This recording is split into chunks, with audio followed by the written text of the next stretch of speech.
இன்னைக்கு இன்ட்ரெஸ்டிங்கான morning vlog பார்க்கலாம். Let's move to the video.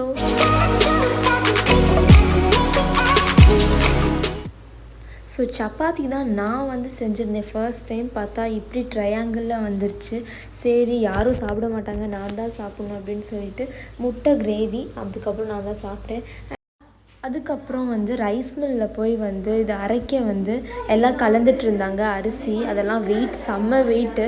சரின்னு சொல்லிட்டு எடுத்துகிட்டு போனால் அங்கே நாளைக்கு தான் அப்படின்னு சொல்லிட்டு மறுபடியும் வீட்டுக்கு வந்துட்டோம். சரி கஷ்டப்பட்டு வெயிட்டெல்லாம் எடுத்துகிட்டு போனால் நல்லா வெயில் தான் நாங்கள் வெயிலில் தான் வந்தோம். சரின்னு சொல்லிட்டு இஞ்சி டீ போடலாம் அப்படின்னு சொல்லிட்டு அப்படியே டீயை ஸ்டார்ட் பண்ணிட்டேன் டீ போட. சரி இந்த வீடியோவில் நான் உங்களுக்கு ஒரு விஷயம் சொல்ல போகிறேன். எனக்கு பிடிச்ச கிளாஸ்னால் டீ கடை கிளாஸ் தான். ஏன்னா அதில் தான் நல்லா ஆற்றி சூப்பராக அந்த ஒரு வைபே வேறு.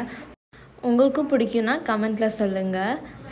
இது நான் சூப்பர் சரவணா ஸ்டோர் போகும்போது ஒன்று வாங்கிட்டு வந்தேன். பார்த்தா எங்கள் அக்காவும் என் தங்கச்சியும் செம்ம கோவம் ஆகிட்டாங்க. எனக்கு எங்கே அப்படின்னு சொல்லி ஒரு மாதிரி உட்காந்துருந்தாங்க.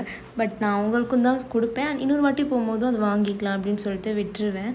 அண்ட் அப்புறம் லன்ச் பார்த்திங்கன்னா மீன் குழம்பு தான். ஸோ மண் சட்டியில் மீன் குழம்பு பண்ணியிருந்தாங்க.